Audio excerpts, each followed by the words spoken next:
ಮಾನ್ಯ ಅಧ್ಯಕ್ಷರೇ, ಮೊದಲನೇದಾಗಿ ಅವರು ಏನು PDOಗಳ ಬಗ್ಗೆ ಕೇಳಿದ್ದಾರೆ, ಮತ್ತು ಗ್ರಾಮ ಪಂಚಾಯತ್ ಗ್ರೇಡ್ 1 ಸೆಕ್ರೆಟರಿಗಳಿಗೆ ನಾವು ಪ್ರಮೋಷನ್ ಕೊಡಬೇಕಂತ ಹೇಳಿದರೆ, ನಮ್ಮ ಸರ್ಕಾರ ಬಂದ ಮೇಲೆ ಈಗಾಗಲೇ 247 PDO ಪೋಸ್ಟ್ಗಳಿಗೆ ನಾವು ನೋಟಿಫಿಕೇಷನನ್ನು ಮಾಡಿ KPSC ಮುಖಾಂತರ ಎಕ್ಸಾಮನ್ನು ಕೂಡ ಕಂಡಕ್ಟ್ ಮಾಡಿದ್ದೇವೆ. ಈಗಾಗಲೇ ಅದ್ರ ಬಗ್ಗೆ ಸವಿಸ್ತಾರವಾಗಿ ಈ ಮಾನ್ಯ ಮುಖ್ಯಮಂತ್ರಿಗಳಿರ್ಬೋದು ಮತ್ತು ಎಲ್ಲ ನಾಯಕರು ಮತ್ತು ನಮ್ಮ ಸದಸ್ಯರು ಎಲ್ಲರೂ ಚರ್ಚೆ ಮಾಡಿದ್ದಾರೆ. ಫೈನಲ್ ಸೆಲೆಕ್ಷನ್ ಲಿಸ್ಟು KPSCಯಿಂದ ಬರಬೇಕಾಗಿದೆ. ಈಗಾಗಲೇ 2-3 ತಿಂಗಳು ವಿಳಂಬ ಆಗಿದೆ. ಅದನ್ನು ನಾವು ಕಂಟಿನ್ಯೂಸ್ ಫಾಲೋ ಅಪ್ ಮಾಡ್ತಾ ಇದ್ದೀವಿ. ಅದು ಬಂದರೆ ಇನ್ನೂ ಸ್ವಲ್ಪ ನಮಗೆ ಅನುಕೂಲ ಆಗುತ್ತೆ ಅಧ್ಯಕ್ಷರೇ. ಆದರೆ ಓವರಾಲ್ ನಮ್ಮ ಸ್ಟೇಟ್ನಲ್ಲಿ 868 PDOಗಳು ವೇಕೆನ್ಸಿ ಇದೆ. ಅದರಲ್ಲಿ ಡೈರೆಕ್ಟ್ ರೆಕ್ರೂಟ್ಮೆಂಟ್ ವೇಕೆನ್ಸಿನಲ್ಲಿ 446 ಇದೆ. ಅದಕ್ಕಾಗಲೇ ನಾವು 247ಕ್ಕೆ ಕ್ರಮವನ್ನು ರೆಕ್ರೂಟ್ ಮಾಡಲಿಕ್ಕೆ ಕ್ರಮವನ್ನು ವಹಿಸಿದ್ದೇವೆ. ಪ್ರಮೋಷನಲ್ ಕೋಟಾ ವೇಕೆನ್ಸಿನಲ್ಲಿ 122 ವೇಕೆನ್ಸಿ ಇದೆ. ಅದಕ್ಕೂ ಕೂಡ ನಾವು ಕ್ರಮ ತಗೊತಾ ಇದ್ದೀವಿ. ಈ ಫಸ್ಟ್ ಲಿಸ್ಟನ್ನು ಯಾವಾಗ KPSC ಬಿಡುಗಡೆ ಮಾಡುತ್ತೆ, ಅದಾದಮೇಲೆ FD ಅವರಾಗಲೇ ನಮ್ಗೆ ಅವಕಾಶ ಕೊಟ್ಟಿದೆ ಈ ಬಾಕಿ ಹುದ್ದೆಗಳನ್ನು ತುಂಬಲಿಕ್ಕೆ ಅಧ್ಯಕ್ಷರೇ. ಆದರೆ ಇದಕ್ಕೆ ಇನ್ನೊಂದು ಕಾರಣ ಏನು ನಮ್ಮ ವೇಕೆನ್ಸಿಗೆ ಅಂದರೆ ಅಧ್ಯಕ್ಷರೇ, ಇಲ್ಲಿ ಮೇಲ್ಮನೆ ಸದಸ್ಯರಿರ್ಬೋದು, ಕೆಳಗಿನ ಮನೆ ಸದಸ್ಯರಿರ್ಬೋದು, ಸಾಕಷ್ಟು ಜನ ಏನೋ ಅವ್ರ ಆಪ್ತ ಸಹಾಯಕರಾಗಿ PDOಗಳನ್ನು ತಗೊಂಡಿದ್ದಾರೆ. ನಾನು ಬಂದ ಮೇಲೆ PDOಗಳು ಆಪ್ತ ಸಹಾಯಕರಾಗಿ ಆಗಬಾರ್ದು ಅಂದ್ಬಿಟ್ಟು ನಾನು ಆದೇಶನ ಕೂಡ ಹೊರಡಿಸಿದ್ದೆ. ನಾನು ಎಲ್ಲರಿಗೂ ಮನವಿ ಕೂಡ ಮಾಡಿದ್ದೆ ಅಧ್ಯಕ್ಷರೇ. 88 PDOಗಳು ಇವತ್ತು ನಮ್ಮ ಶಾಸಕರ ಆಪ್ತರಾಗಿ ಕೆಲಸ ಮಾಡ್ತಾ ಇದ್ದಾರೆ. PAಗಳಾಗಲಿ OSDಗಳಾಗಲಿ ಕೆಲಸ ಮಾಡ್ತಾ ಇದ್ದಾರೆ. ನಾವು ಪಂಚಾಯತ್ ಹೇಗೆ ನಿರ್ವಹಣೆ ಮಾಡೋದು? ಇವತ್ತು ನಾನು ಇದು ಪ್ರಶ್ನೆ ಮೇಲ್ಮನೆಯಲ್ಲೂ ಬಂತು ಅಧ್ಯಕ್ಷರೇ. ನಾನು ಹೊರಟ್ಟಿ ಸಾಹೇಬ್ರಿಗೆ ಮನವಿ ಮಾಡಿಕೊಂಡೆ, ಇದಕ್ಕೆ ರಕ್ಷಣೆ ಬರಬೇಕು ನೀವು ನನಗೆ ಅಂತ. ಇಲ್ಲ, ಅವ್ರು ಕೇಳ್ತಾ ಇದ್ದಾರೆ, PDOಗಳು ಅಲ್ಲಿ ಆಪ್ತ ಸಹಾಯಕರಾಗಿ ಕೊಟ್ಟರೆ ಪಂಚಾಯತಲ್ಲಿ ತೊಂದರೆ, ಕೊಟ್ಟಿಲ್ಲ ಅಂದರೆ ಸದನದಲ್ಲಿ ನಾನು ಬಯಸ್ಕೋಬೇಕು. ಭಾಳಷ್ಟು ಶಾಸಕರಿಗೆ ಆತಂಕ ಏನಿದೆ ಅಂದರೆ, ಈ ಕೌನ್ಸಿಲಿಂಗಿಂದ PDOಗಳು ಯಾರು ಕೈಗೆ ಸಿಗೋದಿಲ್ಲ ಅಂತ ಒಂದು ಆತಂಕ ಇದೆ.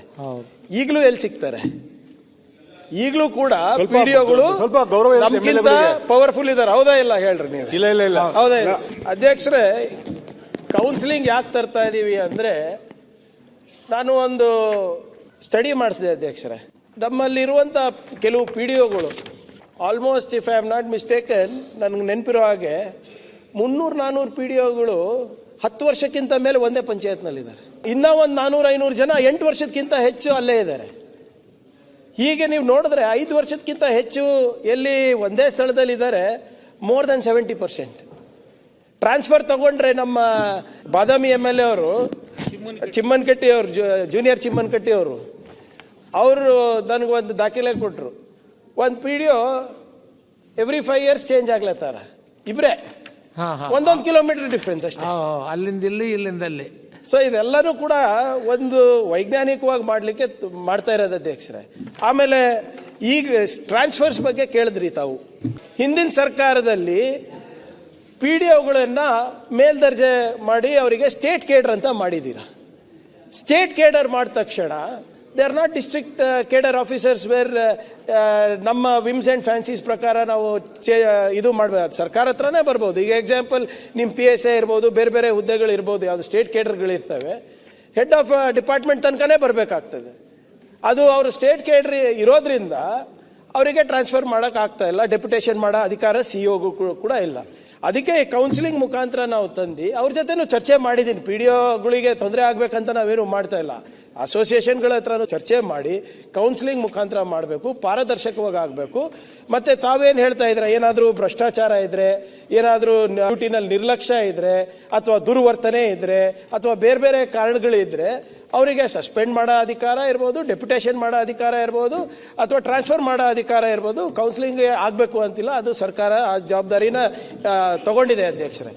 ನನ್ನ ಮನವಿ ಏನಂದ್ರೆ, ಒಂದು ಪ್ರಯೋಗ, ಇದು ಪ್ರಯತ್ನ ಮಾಡೋಣ. ಹಿಂದೆ ಆಗಿಲ್ಲ, ಈಗ ಹೆಂಗಾನ ವ್ಯವಸ್ಥೆ ಹಾಳಾಗಿದೆ, ಅದನ್ನ ಸುಧಾರಣೆ ಮಾಡಲಿಕ್ಕೆ ಒಂದು ಪ್ರಯತ್ನ, ಒಂದು ಪ್ರಾಮಾಣಿಕ ಹೆಜ್ಜೆ ನಾವು ಇಟ್ಟಿದ್ದೀವಿ. ತಮ್ದೆಲ್ಲ ಸಹಕಾರ ಇದ್ರೆ ಅದು ಸಕ್ಸಸ್ ಆದ್ರೆ ವಿ ವಿಲ್ ಕಂಟಿನ್ಯೂ. ಇಲ್ದಿದ್ರೆ ಅಲ್ಟಿಮೇಟ್ಲಿ ಏನಿದೆ, ಈ ಸದನ ತೀರ್ಮಾನ ತಗೊಂಡಿದೆ, ಇಲ್ಲ ಪ್ರಿಯಾಂಕ್ ಇದು ಸರಿ ಇಲ್ಲ, ಇದು ಯಾಕೋ ವರ್ಕೌಟ್ ಆಗ್ತಾ ಇಲ್ಲ ಅಂತ ಇದ್ರೆ we will change the rule. ನಾವೆಲ್ಲ ಶಾಸಕರು ಸರ್, ಶಾಸನ ಮಾಡೋದೇ ನಮ್ಮ ಜವಾಬ್ದಾರಿ. ಶಾಸನ ತರೋಣ, ಅದಕ್ಕೇನೂ ಇಲ್ಲ. ಆದರೆ ಸದ್ಯಕ್ಕೆ ಈ ತೊಡಕಿದೆ, ಅದನ್ನ ನಿವಾರಣೆ ಮಾಡಲಿಕ್ಕೆ ಕಳೆದ 1 ವರ್ಷದಿಂದ ನಾವು ಪ್ರಯತ್ನ ಮಾಡ್ತಾ ಇದ್ದೀವಿ ಅಧ್ಯಕ್ಷರೇ. ಅದಕ್ಕೆ ಮಾನ್ಯ ಸದಸ್ಯರಲ್ಲಿ ಇವತ್ತು ಎಲ್ಲ ಸದಸ್ಯರದಲ್ಲೂ ಕೂಡ ನಾನು ಕಳ್ಕಳಿಯಿಂದ ವಿನಂತಿ ಮಾಡ್ಕೋತಾ ಇದ್ದೀನಿ, ಇದಕ್ಕೆ ಸಹಕರಿಸಿ. ಆಮೇಲೆ ಅವ್ರ ಸೀನಿಯಾರಿಟಿ ಬಗ್ಗೆ, ಅವ್ರ ಸೀನಿಯಾರಿಟಿಯಿಂದ ಬಹಳಷ್ಟು ಏನು ಪ್ರಮೋಷನ್ಸು ಕೂಡ ನಿಂತಿದೆ ಅಧ್ಯಕ್ಷರೇ. ಅವ್ರ ಜೊತೆ ಹಲವಾರು ಬಾರಿ ಚರ್ಚೆ ಮಾಡಿ ಈಗ ಔಟ್ ಆಫ್ ಕೋರ್ಟ್ ನಾವು ಸೆಟಲ್ಮೆಂಟ್ ಮಾಡ್ಲಿಕ್ಕೆ ಕೂಡ ನಾವು ಒಪ್ಪಿದ್ದೇವೆ ಅಧ್ಯಕ್ಷರೇ. ಎಲ್ಲರ ಕಡೆ ಈಗ ದೇವ್ರ ಕಡೆಯಿಂದಾನು ಎಲ್ಲರಿಗೂ ನ್ಯಾಯ ಕೊಡ್ಸಕ್ ಆಗಲ್ಲ ಅಧ್ಯಕ್ಷರೇ. ಆದ್ರೆ ನಮ್ಮ ಪ್ರಾಮಾಣಿಕ ಪ್ರಯತ್ನ ಅವರ ಹಿತಾಸಕ್ತಿಯನ್ನು ಕಾಪಾಡೋದು ನಮ್ಮ ಜವಾಬ್ದಾರಿಯಾಗಿದೆ, ಮತ್ತೆ ಜನರ ಹಿತಾಸಕ್ತಿನೂ ಕೂಡ ಕಾಪಾಡೋದು ನಮ್ಮ ಜವಾಬ್ದಾರಿ ಆಗಿದೆ. ಆ ನಿಟ್ಟಿನಲ್ಲಿ ಒಂದು ಕೆಲಸ ಮಾಡ್ತಾ ಇದ್ದೀವಿ ಅಧ್ಯಕ್ಷರೇ. ಟ್ರಾನ್ಸ್ಫರ್ಸ್ನಲ್ಲಿ ಪಾರದರ್ಶಕತೆ ಇರಬೇಕು, ಕಡ್ಡಾಯವಾಗಿ ಆಗಲೇಬೇಕು. ಈಗ ನೀವು ಹೇಳಿದ್ರಿ, ಈಗ ಅಕಸ್ಮಾತ್ ಕೌನ್ಸಿಲಿಂಗ್ ನಿಯಮಾವಳಿಗಳು ಈಗಲೂ ಇದೆ, ಪಾಲನೆ ಆಗ್ತಾ ಇದೆಯಾ? ಈಗ ನಿಮ್ಗೆ ಬೇಕಾಗಿರುವಂತ PDOಗಳನ್ನ ಅಥವಾ ಅಧಿಕಾರಿಗಳನ್ನ ನಾನು ಪಕ್ಕದಕ್ಕೆ ಹಾಕಿದ್ರೆ ಅಥವಾ ಬೇರೆ ತಾಲೂಕಿಗೆ ಹಾಕಿದ್ರೆ ತಾವೇ ಲೆಟರ್ ಕಳಿಸ್ತೀರಾ? ದಯವಿಟ್ಟು ಇವ್ರನ್ನ ಹಿಂಗೆ ಹಾಕಬೇಡಿ, ಅವ್ರ ಸಮಸ್ಯೆ ಇದೆ, ಮಕ್ಕಳು ಸ್ಕೂಲ್ ಇದೆ, ಅವರಿಗೆ ಅನಾರೋಗ್ಯ ಇದೆ, ಅವರ ತಂದೆ ತಾಯಿ ವೃದ್ಧರಿದ್ದಾರೆ, ನಾವೇ ಕೊಡೋದು ಸರ್, ಬೇರೆ ಯಾರು ಕೊಡೋದಿಲ್ಲ. ಪೂಜಾ ಸಾಹೇಬ್ರೆ, ನಾನು ಹೇಳ್ದಂಗೆ ವಿ ಆರ್ ಲೆಜಿಸ್ಲೇಟರ್ಸ್. ನಾವು ಶಾಸನ ಮಾಡ್ಕೊಂಡಿದ್ದೀವಿ, ಆದ್ರೆ ಶಾಸನ ಪಾಲನೆ ಮಾಡೋದು ನಾವು ಮಾಡ್ಬೇಕಲ್ವಾ? ಈಗ ನಾನು ಹೇಳ್ದಂಗೆ sir, I am not sure if the system will work completely fine, but I can assure you that it will be better than this system. ಈಗ ಯಾರೋ ಒಬ್ಬ ಚಿತ್ತಾಪುರಿಗೆ ಅಂಟ್ಕೊಂಡಿದ್ದಾನೆ ಸರ್, ಒಂದು 10 ವರ್ಷದಿಂದ ಅಲ್ಲೇ ಇದ್ದಾನೆ. ಈಗ ಅವ್ರು ಹೊರಗಡೆ ಹೋಗ್ಬೇಕಾ ಇಲ್ಲ? ಎಲ್ಲಾ ಸರ್ಕಾರಿ ಅಧಿಕಾರಿಗಳು ಬರೇ PDO ಅಂತಲ್ಲ, ಯಾರು ಕಮಿಷನರ್ ಇರ್ಬೋದು, ACS ಇರ್ಬೋದು ಅಥವಾ PDO ಇರ್ಬೋದು, ಎಲ್ಲರಿಗೂ ಕೂಡ ಸರ್ಕಾರದ ಚೌಕಟ್ಟಿನಲ್ಲೇ ಕೆಲಸ ಮಾಡಬೇಕು, ಮಾನದಂಡಗಳು ಮಾಡಿ. ಡೆರಿಲೇಷನ್ ಆಫ್ ಡ್ಯೂಟಿ ಇದ್ರೆ ಅವ್ರಿಗೆ ಸಸ್ಪೆಂಡ್ ಮಾಡಬಹುದು, ನಮ್ಗೆ ಅಧಿಕಾರ ಇದೆ. ಒಂದು ನಿಮಿಷ ಇದು ಮಾಡಬಹುದು. ರೂಲ್ಸ್ ಅನ್ನ ನಾವು ಫ್ರೇಮ್ ಮಾಡಿದೀವಿ. ಈಗ ಫೈನಲ್ ರೂಲ್ಸ್ ಪಬ್ಲಿಕೇಶನ್ ಆಗುತ್ತೆ ಅಂತ, ಅವಾಗ ನಾವು 7 years ಇದ್ದನ್ನ ಈಗ 5 years ತಂದು ಅವ್ರ ಜೊತೆ ಸಮಾಲೋಚನೆ ಮಾಡಿದೀವಿ ಅಧ್ಯಕ್ಷರೇ. ಮತ್ತೇನಾದ್ರೂ ಲೋಪಗಳು ಕಂಡು ಬಂದಲ್ಲಿ ನಿಮ್ಮ ಸಲಹೆ ಮೇರೆಗೆ ವಿ ವಿಲ್ ರೆಕ್ಟಿಫೈ.